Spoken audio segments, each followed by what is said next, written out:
Hello बच्चों, मैं अनुज पांडे और आज हम लेकर आए हैं एक बहुत ही अच्छा टॉपिक जिसका नाम है रिफ्रैक्शन ऑफ लाइट। तो आइए रिफ्रैक्शन ऑफ लाइट स्टार्ट करते हैं।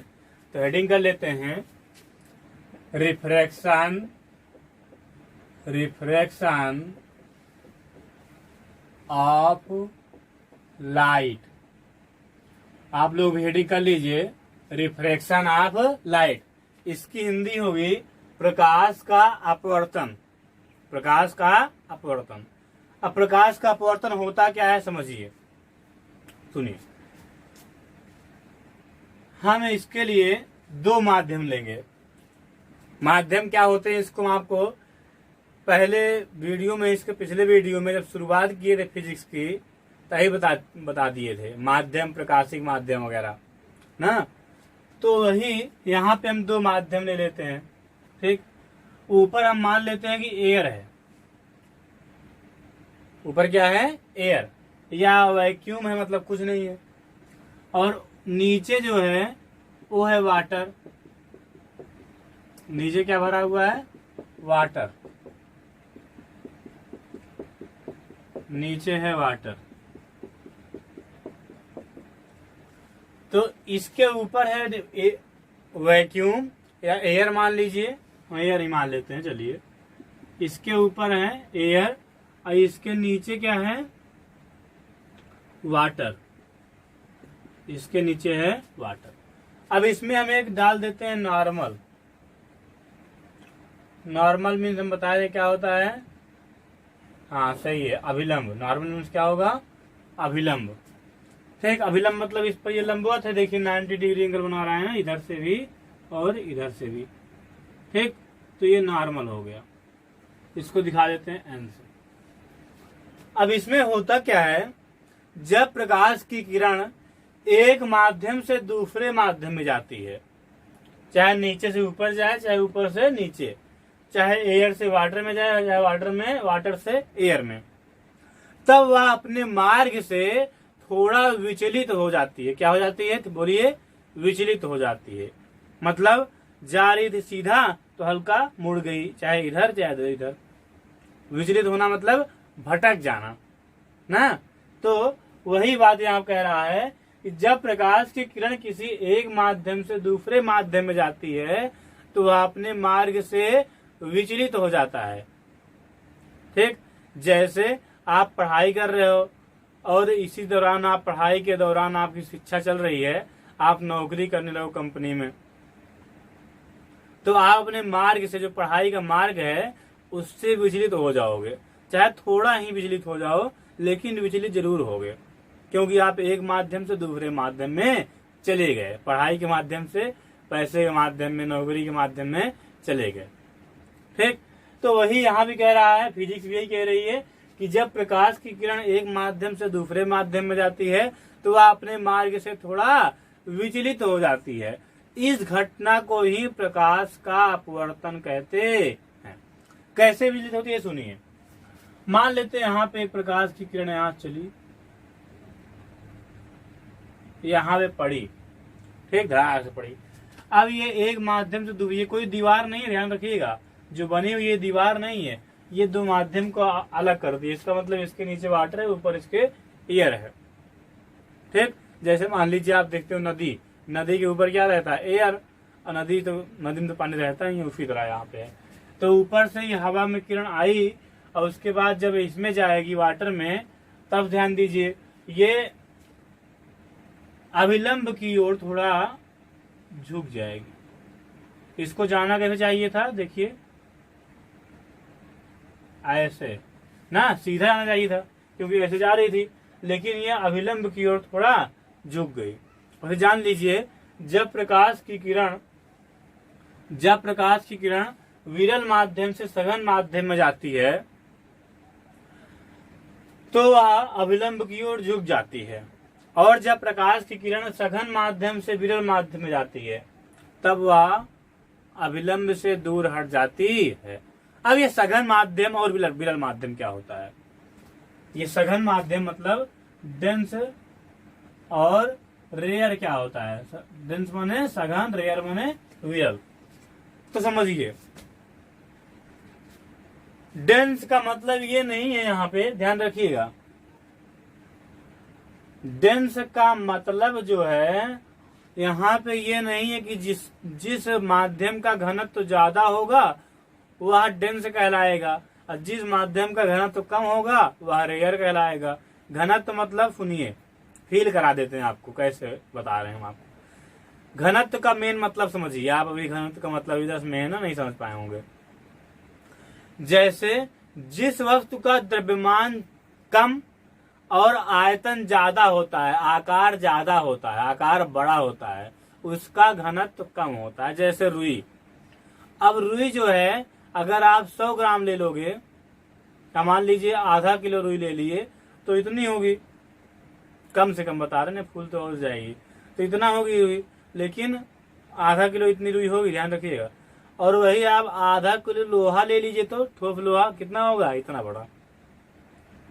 अब देखिए लोहा इतना बड़ा है आधा किलो का, और रुई इतनी बड़ी इतना ज्यादा होती है आधा किलो। अब देखिए आधा किलो रुई का आकार बड़ा है किसकी अपेक्षा, आधा किलो लोहे की अपेक्षा। तो जिसका द्रव्यमान कम और आयतन ज्यादा वह क्या कहलाएगा, उसका घनत्व जो है वो कम होगा, जैसे रुई हो गई। और जिसका द्रव्यमान ज्यादा और आयतन कम जैसे लोहा, तो उसका घनत्व ज्यादा होगा। ठीक, अर्थात रुई और लोहा में किसका घनत्व ज्यादा होगा, लोहे का। ठीक है, चलिए क्या आप ऐसा कर सकते हैं, बहुत समझ गए होंगे। चलिए, लेकिन वही टॉपिक फिर चलते हैं। तो हम बता रहे थे आपको कि सघन माध्यम विरल माध्यम घनत्व से नहीं मतलब रखता है। ये ऐसा नहीं है कि जिसका घनत्व ज्यादा होगा वह डेंस कहलाएगा, जिसका घनत्व कम होगा वह रेयर कहलाएगा, ऐसा नहीं है। डेंस वह मीडियम कहलाता है, वह मीडियम डेंस कहलाता है जिसमें प्रकाश की चाल कम हो। ठीक, जैसे दो मीडियम है, तो इन मीडियम में, दोनों में, एयर में वाटर में, जिस मीडियम प्रकाश की चाल कम होगी उसे बोलेंगे क्या, डेंस। और जिस मीडियम में प्रकाश की चाल ज्यादा होगी उसे बोलेंगे रेयर, मतलब विरल माध्यम। समझ गए, मतलब प्रकाश जो सघन माध्यम है, विरल माध्यम किसे कहते हैं। तो आप सबको कोई पूछे तो बताइए क्या, कि जिस माध्यम में प्रकाश की चाल कम होती है उसे सघन माध्यम में कहते हैं, जिस माध्यम में प्रकाश की चाल ज्यादा होती है उसे क्या बोलते हैं, विरल माध्यम। तो इतना आप बना लीजिए। और अब लिखिए, क्या लिखेंगे, जब प्रकाश की किरण एक माध्यम से दूसरे माध्यम में जाती है तो वह अपने मार्ग से विचलित हो जाती है। इस घटना को ही प्रकाश का अपवर्तन कहते हैं। अब लाइन छोड़ लिखेंगे, जब प्रकाश की किरण विरल माध्यम से सघन माध्यम में जाती है, विरल माध्यम से सघन माध्यम में जाती है तो वह अभिलंब की ओर झुक जाती है। और जब प्रकाश की किरण सघन माध्यम से विरल माध्यम में जाती है तो वह विलंब से दूर हट जाती है। उसका भी फिगर बना दे रहे हैं, पहले इसको बना लीजिए। अब सुनिए थोड़ा सा, तो सुनिएगा अभी। एक तो आप ये ऊपर वाला सघन वो विरल हो गया, ये सघन है, ध्यान रखिएगा। एयर में प्रकाश की चाल वाटर की अपेक्षा तेज होती है, इसलिए यहाँ पे जो ऊपर वाला है ये रेयर मीडियम कहलाएगा। ठीक है, ये रेयर है, नीचे वाला डेंस हो जाएगा। ठीक, चलिए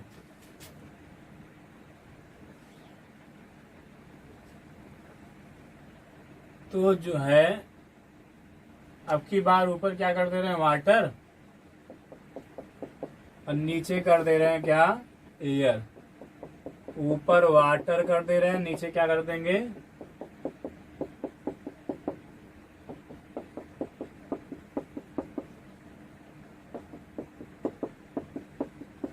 चलिए।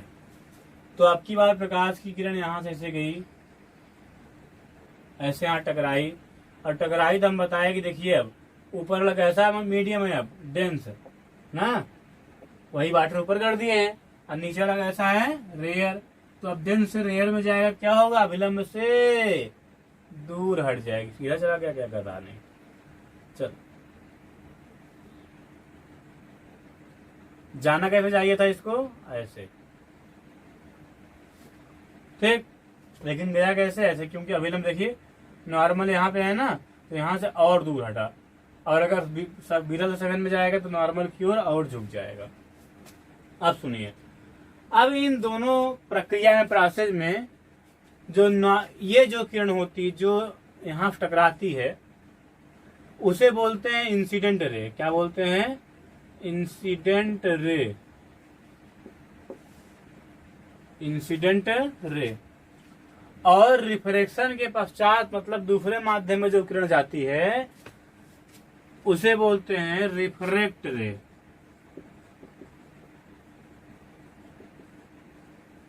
मतलब इसका हिंदी होगी आपतित किरण, इसकी हिंदी होगी अपवर्तित किरण। अब सुनिए, आपतित किरण और नॉर्मल के बीच में जो एंगल बनता है उसे बोलते हैं आपतन कोण, दिखाते हैं आई से। ठीक है, ये क्या है, आपतन कोण, हिंदी में लिख दे रहे हैं आपतन कोण। क्या कहलाएगा, आपतन कोण। और अपवर्तित किरण और अभिलंब के बीच में जो एंगल बनता है उसे बोलते हैं आर। ठीक है, और इसका नाम होता है अपवर्तन कोण। कौन कोण, अपवर्तन। अगर आप याद होगा, अगर आप देखें हो पिछला वीडियो, तो वहां पे हम आपको आर जो है उसको बताया था परावर्तन कोण, और आई तो आपतन कोण था ही। ठीक, तो यहाँ पे चिन्ह क्या हुआ कि जो एक माध्यम से जो किरण जाएगी, जब टकराएगी दूसरे माध्यम में जाएगी, तो पहले माध्यम में जो कोण बनेगा अभिलंब और आपतित किरण के बीच में उसे बोलेंगे आपतन कोण, और दूसरे माध्यम में जो कोण बनेगा अभिलंब और अपवर्तित किरण के बीच में उसे बोलेंगे अपवर्तन कोण। ठीक है, चलिए यहाँ पे ये जो है ये हो गई आपतित किरण। ये क्या है, आपतित किरण। अब इसको आप लिख लीजिएगा, आपतित किरण। ये क्या है, अपवर्तित किरण, अपवर्तित किरण। और ये क्या हो गया बताइए, ये कौन सा कोण है, आपतन कोण। ये कौन सा कोण है, अपवर्तन कोण। ठीक, तो इतना दोनों फिगर बनाने के बाद जो भी बोले आपको उसको लिख लीजिए, या ऐसा करिए जो बोले पहले उसको लिख लो, फिर दोनों फिगर बना लो।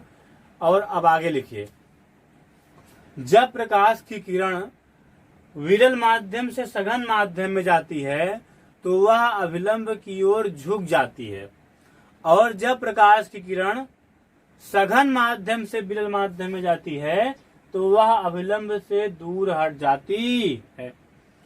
फिर लाइन छोड़ लिखिए। अब यहां भी इसको याद कर लीजिए, ज्यादा लिखाने कोई फायदा है नहीं। ठीक, या तो लिखना हो तो लिख लीजिए कि पहले माध्यम वाली किरण आपतित किरण कहलाती है और दूसरे माध्यम वाली किरण अपवर्तित किरण कहलाती है। पहले अब इसमें ध्यान दीजिए, आगे सुनिए। आपतित किरण तथा अभिलंब के बीच बने कोण को आपतन कोण कहते हैं, अपवर्तित किरण तथा विलंब के बीच बने कोण को अपवर्तन कोण कहते हैं। इतना भी चाहे लिख लीजिए और चाहे आप याद रखिए। ठीक है, अब इसको लिखिए और हम चलते हैं अब आगे। जिस तरह प्रकाश के परावर्तन में हम लोग लॉ ऑफ रिफ्लेक्शन पढ़े थे, उसी तरह प्रकाश के अपवर्तन में लॉ ऑफ रिफ्रैक्शन है, या आप ऐसा कह सकते हो कि प्रिंसिपल ऑफ रिफ्रैक्शन। ठीक, मतलब अपवर्तन का सिद्धांत या अपवर्तन का नियम। तो आइए देख लेते हैं ये अपवर्तन का नियम है क्या। तो पहला तो नियम वही है जो प्रकाश के परावर्तन में था। क्या, आपतित किरण, अपवर्तित किरण, वहां पे परावर्तित किरण थी। ठीक है, तो यहाँ पे परावर्तित के प्लेस पे अपवर्तित हो गया है। तो आपतित किरण, अपवर्तित किरण तथा आपतन बिंदु पर अभिलंब तीनों एक ही समतल पर होते हैं। अगर आपको याद हो फिगर, तो फिगर अभी हम जो बनाए थे तो कुछ इस प्रकार का था। नीचे मान लो वाटर भर दिया गया है,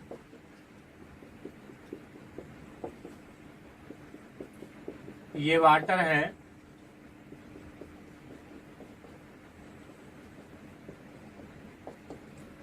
ये क्या हो गया भैया, नॉर्मल। ये क्या हो गया, ये है नॉर्मल मतलब अभिलंब।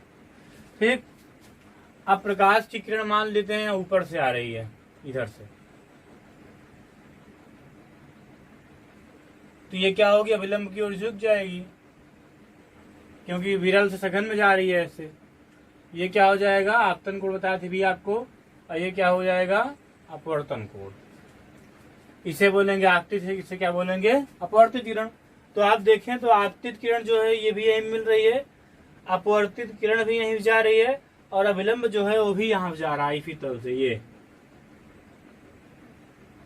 जो तल है इसी तल से सब जा रहे हैं ये।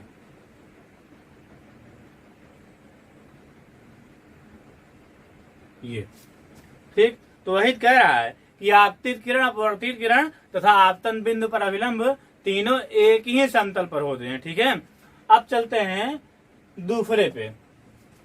दूसरा क्या बोल रहा है, दूसरा ये बोल रहा है एक वर्णीय प्रकाश के लिए, एक वर्णीय प्रकाश मतलब प्रकाश का जो प्रकाश हो वो एक रंग का हो, और सूर्य में जो सूर्य का प्रकाश होता है, जो सनलाइट होती है, उसमें एक रंग नहीं होते हैं, उसमें अनेकों रंग होते हैं।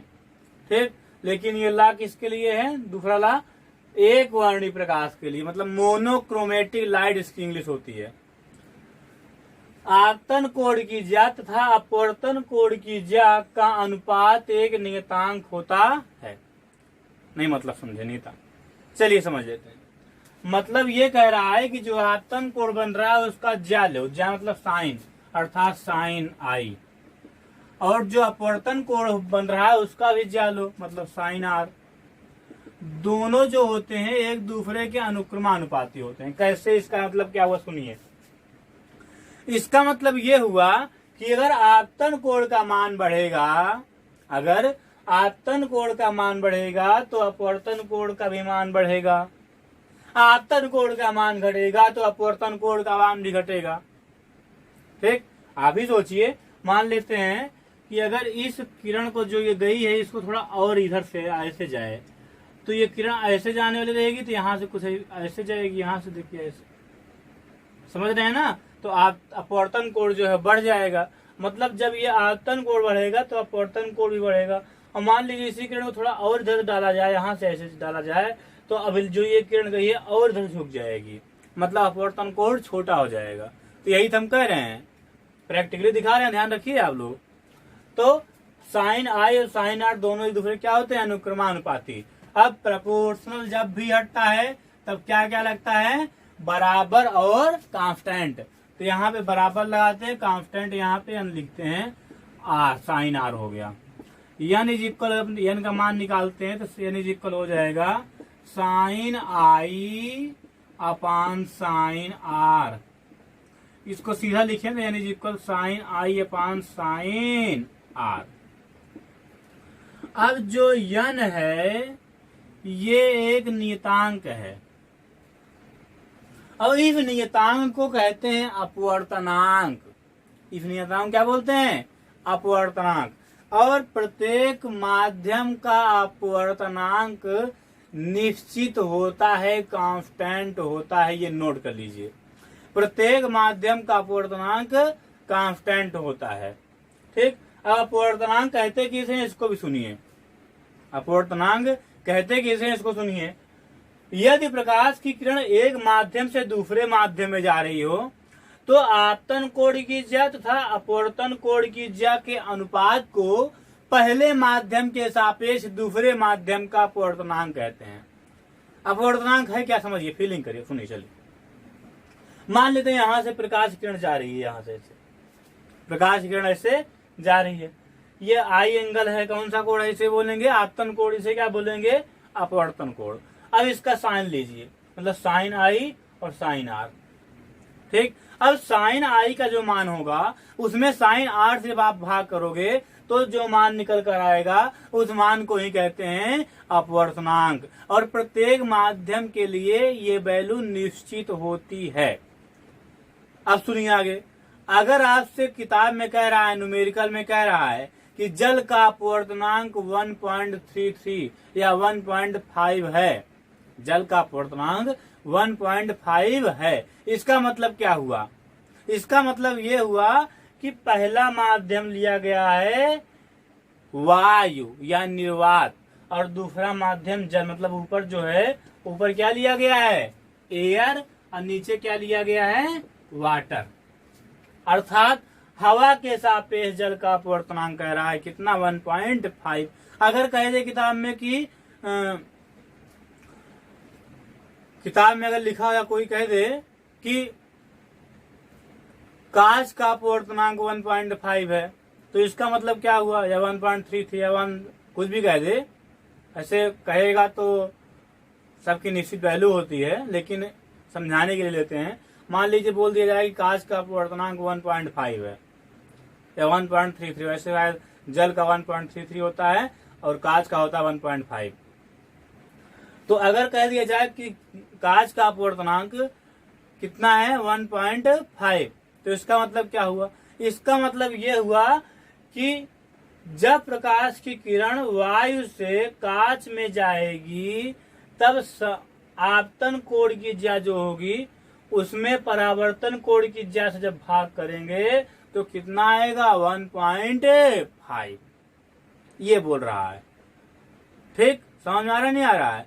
अर्थात अगर कहे कि प्रकाश की कांच का अपवर्तनांक 1.5 है, तो आप समझ जाइए कि वायु के सापेक्ष कांच का अपवर्तनांक कितना है? 1.5।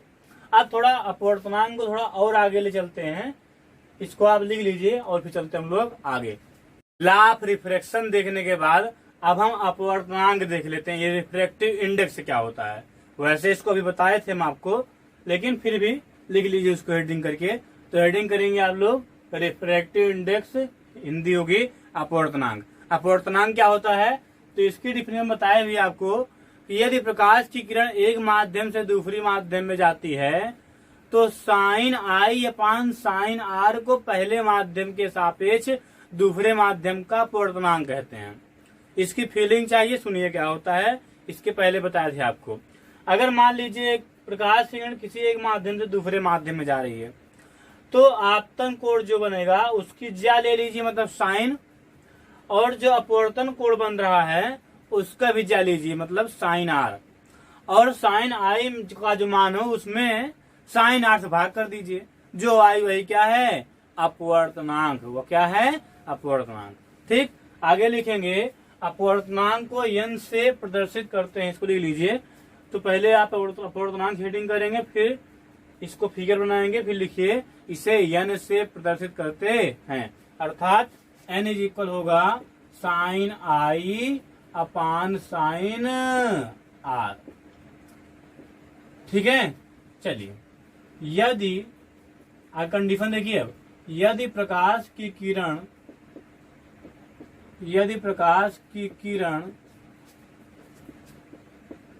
एक माध्यम से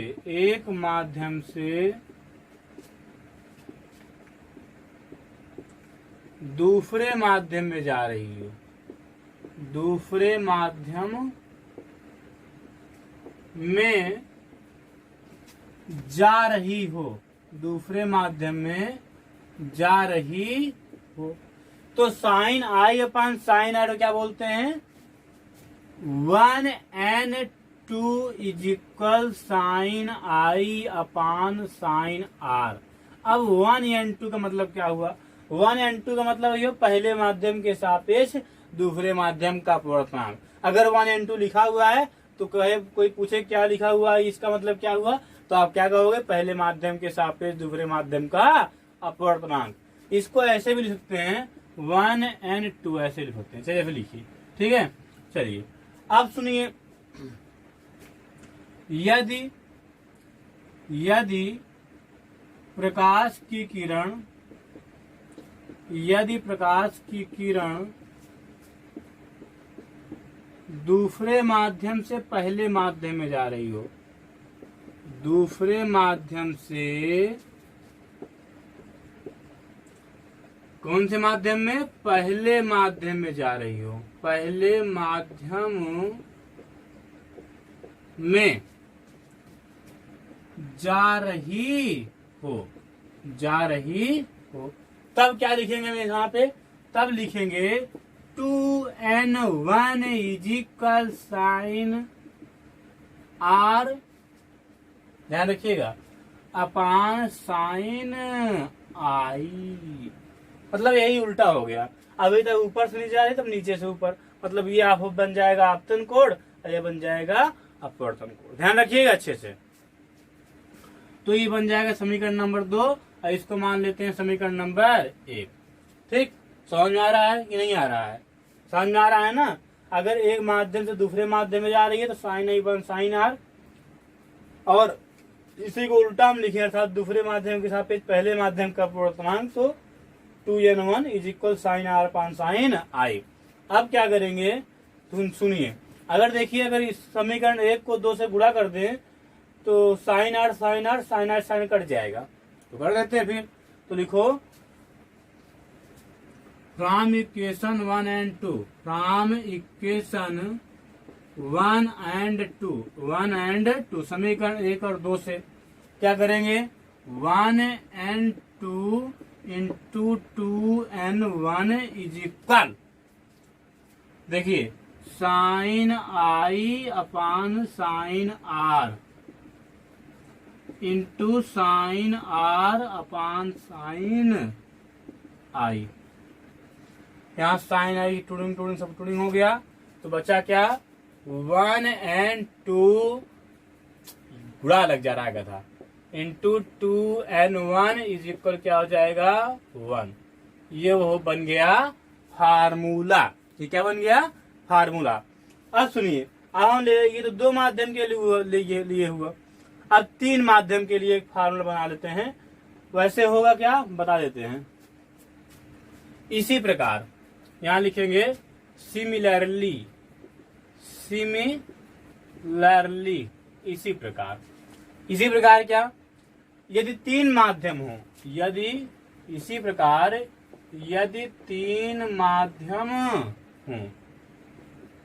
3 माध्यम, इतना आप लिख लीजिए फिर बताते हैं, फिर इतना लिख लीजिए, छाप लीजिए। अच्छा अपने एक बात चलते हैं, छाप लीजिए, चलिए ठीक है, तो छाप लीजिए आप लोग, इसको हम मिटा देते हैं।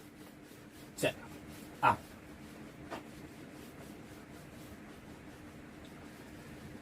अब क्या करें हम, इसको मिटा देते हैं, इसको उतार लीजिए ना आप लोग, चलिए ठीक है, इसको मिटा दे रहे हैं।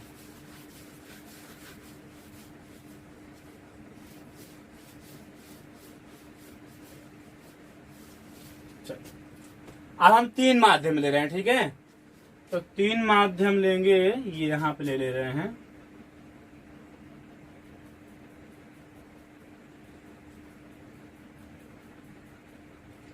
यहाँ पे क्या भरते हैं वाटर, चलिए ठीक है, वाटर भर दे रहे हैं, वाटर, इसको मिटा दें क्या, चलिए ठीक। और ये हो गया इसका नॉर्मल, ठीक है। अब एक और मीडियम हो गया, सुनिए,